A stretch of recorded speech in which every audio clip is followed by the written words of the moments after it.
Ain't this some shit? I see you begging for the punishment we about to give you. Ask, and you shall receive.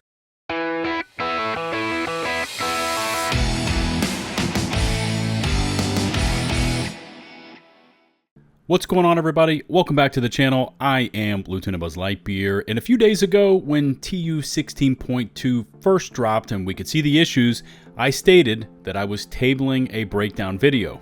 Until today, because after further testing and evaluation, let's just say that I am disappointed. Throughout the video, I will do my best to point out problem areas to watch out for, some actually good, while most of them are actually bad, and let's try to untangle what is going on with the Division 2. If you like what you see, please take a moment to smash that big, beautiful subscribe button and ring the bell to stay up to date on all my latest uploads. Before we dive headlong into this one, I wanted to first say that I don't revel in this style of video. I am not eagerly waiting by my PC for the very second a new update goes live so I can then tear it to shreds and tell everyone how broken AF this game is. I would instead prefer they released polished and ready for public consumption updates so I could point out the changes and how players might benefit from those changes. Sadly, that's not our current situation with this game, but I can appreciate viewers not wanting to constantly see negative Nancy post from me, so I will do my best to spell this all out for you and attempt to keep as much personal disappointment with the game out of my commentaries. So bear with me, here we go. For this, I'm going to be combining the patch notes from before title update 16.1 up until this week, 16.2, and we will be running down the changes and what has actually happened in game. And we might as well start off with the Dark Zone and PvP in general. Now in 16.1, there were changes installed into the game to dramatically alter how strong the shrapnel trap damage output hit other players for, but it was found that if the trap was thrown and one of the modules actually attached to a player while it was mid-flight, it would almost always instantly kill them. So the quote-unquote on the ground damage of the traps were in fact reduced, but that was never the issue, as it was always about the traps attaching and insta-killing agents. Now this one is still in the under investigation tab on the known issues board, and for title update 16.2, there were no updates given concerning the trap issues. Sticking with PvP, and we know about these 1-week bans for anyone caught using the Dark Zone invisibility glitch, and that was added to the known issues board under the heading of critical status. Now since those bans and all that dialogue, no updates have been given for this invisibility glitch. Let's call it glitch number 1, because as of this past Tuesday, there is now a second invisibility glitch, and this one is triggered by no fault of the players. Let me explain. Now, through testing with the help of Kamikaze Von Doom, we found that there is currently a 1.5 to up to 2.5 minute desync issue when players enter the Dark Zone, and it doesn't matter what Dark Zone you enter. This means just by interacting with the door itself, these players become invisible for that period of time. Their character model remains in stasis at the door, so it looks like they are halfway glitched through the entrance, when in fact, they are in the DZ and running around. Check this out though. Here's the kicker. It happens no matter what gear set you are wearing, and even if you are not trying some of these enable skills gymnastics as you enter the DZ. I entered using Bulwark with or without the shield deployment method, with Heartbreaker, with other gear sets, with or without shields, and we tested it in both the occupied and non-occupied Dark Zones. And all these results stand. There is a period of time when you cannot see another player, and in the case of the ODZ, that would be enough time for them to enter, toggle rogue, and absolutely flatten anyone camping the entrance. To recap, we tested multiple entrances, multiple gear sets, and even toggling skills as we entered the Dark Zone, and all of this yielded the same results. So I'm going to say that this is not an exploit. This one boils down to some sort of massive server issues since they desync so badly. And by the way, all of this testing was done on PC, so consoles may have even longer desync time periods. So be wary when you go into the Dark Zone. All right, enough of that. Let's move on. I can confirm that the targeted loot in the Dark Zone is still going into your backpacks as uncontaminated and will therefore not require an extraction to get out. And this was mentioned in the 16.2 patch notes as something they were leaving in the game. Prior to Title Update 16.1, there was a bug with the apparel store, and that even when you selected to use textiles to purchase those cosmetics, it would instead debit you premium credits if you had them available. Now, this was apparently fixed in 16.1 to allow for the option of textiles or premium credits, and a public statement was made that anyone affected by the issue would be receiving refunds for the debited credits that were mistakenly taken. Now, as of 16.2 this week, that refund has not occurred, and we have not seen or heard any follow-up from the dev team as to when those refunds will be received. The known issues board does show the fix as live, but as I said, no mention of the refunds that are expected. Now, the other large change found in 16.1 was never mentioned or added later to the patch notes was the unexpected nerf to the Summit Floor 10 XP farm.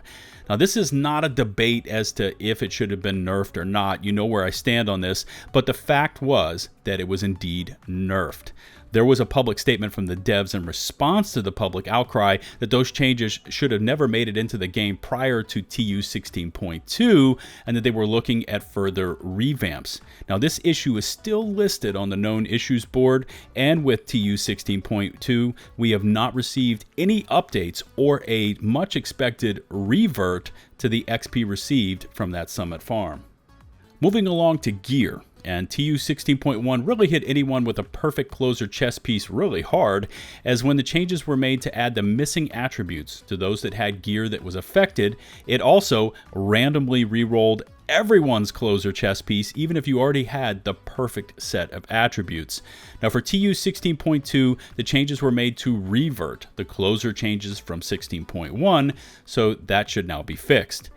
Interesting that they can get this handled from 16.1 to 16.2, but the Summit Floor 10 XP farm revert couldn't find its way into this update. But I digress. Picaro's holster has been a topic since the TU16 PTS, and it was originally supposed to have allowed a core attribute roll of weapon damage, and for 16.1, there was a change expected. It never happened, and so players started looking towards 16.2, and again, it never happened. It still shows as priority high on the known issues board and apparently is still under investigation. Sticking with gear, and we need to quickly discuss what has happened to the Foundry Bulwark gear set, because this is both great if you're like me and prefer PvE, and or game breaking if you prefer to PvP. Now, long story short, something has happened to this gear set. Perhaps it happens when you pair it with the Catharsis exotic mask. Perhaps it is due to the makeshift repairs talent just going absolutely bonkers. I honestly don't know. But what I do know is that under certain instances, so it is somewhat random, the game and gear set seems to get caught in a loop, and it will instantly and constantly heal your character, even when under constant barrage on legendary difficulty. I almost exclusively PvE now in the division, so for me, it is awesome and reminds me of the glory days of defense from the OG division game. Now, for anyone seeing this in PvP, it's going to be a nightmare, and yes, it is already infecting the DZ. You can literally sit there being shot by a dozen NPCs or even players, and you can't be killed. Now, there is a trade-off, and that is that you are fully spec'd into a gear set that isn't known for damage output, but I have seen players using it with glass cannon chest pieces yesterday and still healing through all the damage.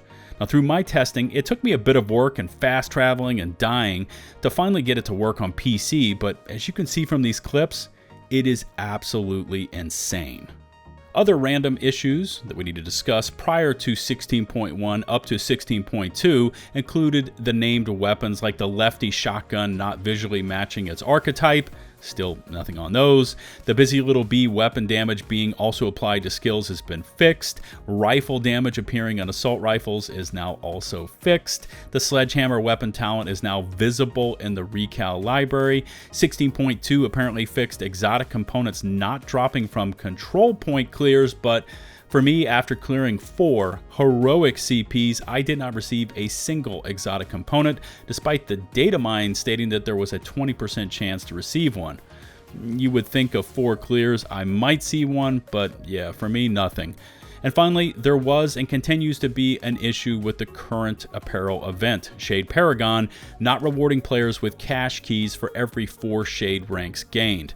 The maintenance this morning was in place to fix this, but there is also a mention of still needing to use the workaround of logging out of the game, possibly even closing it completely and re-logging in before the keys will appear in your stash. I can confirm on PC that I do indeed need to log off and back on to receive my keys. Today's maintenance also extended this one-time offer for the premium credits and a special vanity set. I was hopeful it would be something Hunter related. It was not, so I'm passing. There are also plenty of other little changes to UI, clipping issues, and other issues I haven't touched on today, like the still persistent PC crashes that have been ever present for me and much of the player base since TU15 went live. Now, just interjecting my thoughts on all of this since we're at the end of this one, and I'm not trying to be salty here, but each and every time I see that the game is about to drop an update, I start to hold my breath. What will be fixed? What will be silently changed, and what will be broken? It is becoming a perpetuating machine of brokenness, where each update multiplies the known issues, and a new update is released before the first update issues are therefore corrected. So it just keeps building and building. It all feels like this team at Massive is overwhelmed by it all. They are overwhelmed by the time frames. They are overwhelmed by trying to learn this game engine. They are overwhelmed by the coding requirements, and they're even overwhelmed by the incoming changes, mistakes, reverts, and lack of communicating those incoming changes back to the player base. We need to leave this one right here. I've got IRL work to do, and I guess I just wanted to say that I want to see this franchise soldier on, but each update is making this game more unstable than the one before it. Leave me your feedback and I will do my best to respond. Remember to smash that sub button for more intensive Division content in your lives. And don't forget to ring the bell to receive all my future upload notifications.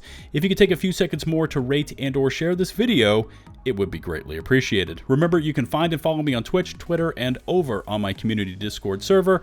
Links to all my socials can be found in the video description and pinned comments below. Until the next one, come on, Massive. This is LtBuzzLitebeer, signing off.